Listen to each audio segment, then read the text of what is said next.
Internet पर हर second हजारों AI generated articles, videos and images post किए जा रहे हैं। आर्टिकल्स के बारे में तो ऐसा है कि जो कुछ भी हम देख रहे हैं उसमें से आधे से अधिक सब कुछ एआई जनरेटेड है। और इन सब में सबसे खतरनाक बात यह है कि इसका कई बार हमें अनुमान तक नहीं होता कि जो चीज हम देख रहे हैं वह सब एआई जनरेटेड है। वेरीफाइड के एक रिसेंट रिसर्च के अनुसार इंटरनेट पर अवेलेबल 50% से अधिक टेक्स्ट आर्टिकल्स अब एआई मॉडल्स द्वारा जनरेटेड है। इस वीडियो में हम जानेंगे कि यह नंबर कितनी तेजी से बढ़ रहा है, इसमें किस तरह के कंटेंट शामिल हैं, इसके फ्यूचर में क्या नुकसान हो सकते हैं और हम खुद को इस तरह के कंटेंट से कैसे सुरक्षित रख सकते हैं। वीडियो में मैं आपको यह भी बताऊंगा ये एआई जनरेटेड कंटेंट खुद एआई मॉडल्स के लिए फ्यूचर में एक बड़ी प्रॉब्लम कैसे बन सकती है। तो hello friends, I am Nalin and you watching NDC info plus. 2020 तक इंटरनेट पर एआई जनरेटेड आर्टिकल्स की मात्रा केवल 5% ही थी, लेकिन फिर इसके बाद नवंबर 2022 में चैट जीपीटी के लॉन्च होने के बाद एक साल के अंदर अंदर ही यह फिगर बढ़कर 39% पर पहुंच गया, जो अभी 52% पर है। इस साल के शुरुआत में तो यह आंकड़ा 55% तक पहुंच गया था। और अभी तो इनमें वे कंटेंट शामिल ही नहीं है जिनके पहले ड्रॉप को एआई से जनरेट करके उसे बाद में ह्यूमंस द्वारा एडिट करके पब्लिश किया गया। ये वे चीजें हैं जो एआई से जनरेट करके सीधे ही पब्लिश कर दी गई।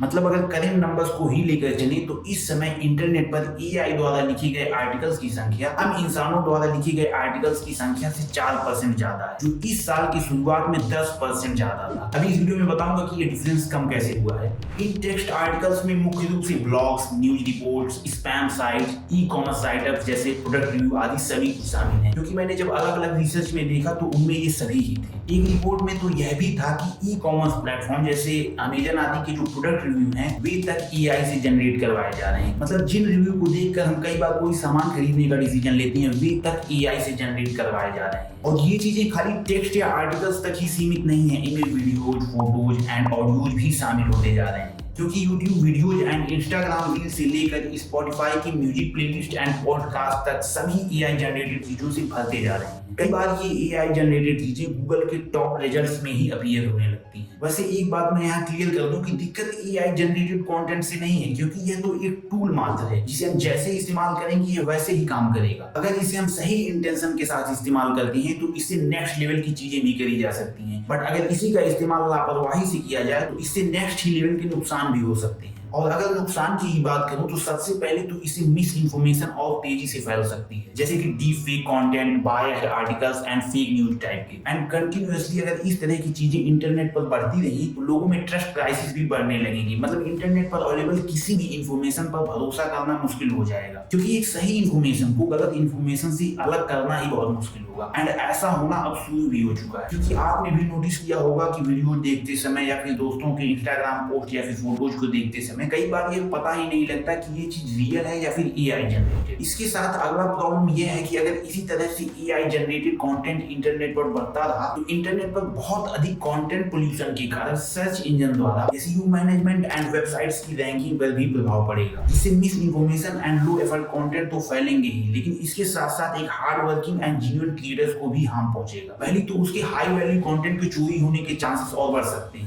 और दूसरी इंटरनेट पर low effort content regular pump किए जाने से उनमें एक सही आर्टिकल के खोने का डर भी रहता है। इसे आप ऐसे समझ सकते हैं कि बहुत सारी मीडियोकर चीजों के बीच एक सही चीज भी अपनी वैल्यू खो देती है, क्योंकि लोग अनुमान लगा लेते हैं कि यह भी वैसी ही हो। एंड इन सब में सबसे इंटरेस्टिंग बात पता है क्या है कि इससे फ्यूचर में एआई मॉडल्स को भी नुकसान ही है, क्योंकि ये मॉडल अपनी ट्रेनिंग के लिए मैक्सिमम टाइम्स इंटरनेट पर अवेलेबल इंसानों द्वारा तैयार किए गए कंटेंट्स का ही इस्तेमाल करते हैं। जितनी हाई क्वालिटी की इनकी ट्रेनिंग डाटा होगी उतनी ही हाई क्वालिटी की इनकी रिस्पॉन्स जनरेट होगी। एंड अगर इंटरनेट पर ज्यादा कंटेंट इन्हीं के द्वारा जनरेटेड होंगे तो ये इन्हीं के बेसिस पर खुद को ट्रेन करने लगेंगे। एंड ऐसा बार बार करने के कारण इनकी आउटपुट क्वालिटी लगातार गिरती जाएगी। इसे आप ऐसे समझ सकते हो कि जैसे अपने ही होमवर्क को बार बार कॉपी करना, और इसे इतनी बार कॉपी कर लेना कि जिसका कोई सेंस ही न रहे। इसीलिए आप देखेंगे कि गूगल या जीपीटी या अदर एआई कंपनीज अपने मॉडल्स को ट्रेन करने के लिए केवल इंसानों द्वारा तैयार किए गए कंटेंट्स को ही प्रीफर करते हैं। अब कुछ उन स्टेप्स की भी बात कर लेते हैं जो deep fake harmful AI content को रेगुलेट करने के लिए कंपनीज एंड गवर्नमेंट्स द्वारा लिए जा रहे हैं।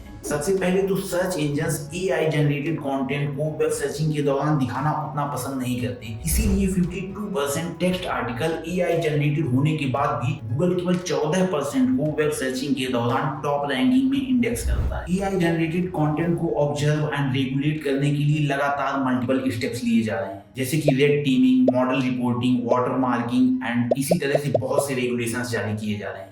US federal action and EU AI act जैसी गवर्नमेंट पॉलिसीज भी हैं जो एआई मिसयूज को रोकने के लिए बहुत ही इंपॉर्टेंट रोल प्ले करती हैं। लेकिन इन सब के बाद भी अभी आउटकम वैसा नहीं आ पाया है जैसे कि आना चाहिए। इसीलिए एक यूजर को भी और सतर्क एंड स्मार्ट होने की जरूरत है, क्योंकि कुछ ऐसी चीजें हैं जिनका हम वेब सर्फिंग के दौरान ध्यान रख सकते हैं। जैसे कि हमेशा किसी भी इंफॉर्मेशन पर ट्रस्ट करने से पहले उसके सोर्सेज को जरूर देखना चाहिए कि वह कितनी रिलायबल एंड रिपोर्टेड सोर्सेज से आ रहा है। सेंसिटिव एंड क्रूशियल इंफॉर्मेशन के लिए अगर जरूरत हो तो एआई कंटेंट डिटेक्टर टूल से इंफॉर्मेशन की क्रॉस वेरिफिकेशन भी करनी चाहिए। इससे कम से कम अपने को आइडिया लग जाएगा कि इंफॉर्मेशन का कितना % हिस्सा एआई जनरेटेड है। एंड इसके साथ साथ हमेशा वेरीफाइड एंड क्रेडिबल क्रिएटर्स को ही फॉलो करें और जहां तक हो सके नए deep fake and miss information tactics से खुद को अवेयर रखें, क्योंकि इस एआई एरा में टेक्नोलॉजी किस तरह से इवॉल्व हो रही है और यह क्या क्या कर सकती है इसका हमें पता होना बेहद जरूरी है, क्योंकि इसी से हम बेहतर समझ पाएंगे कि इंटरनेट पर कैसी कैसी चीजें पॉसिबल हो सकती हैं।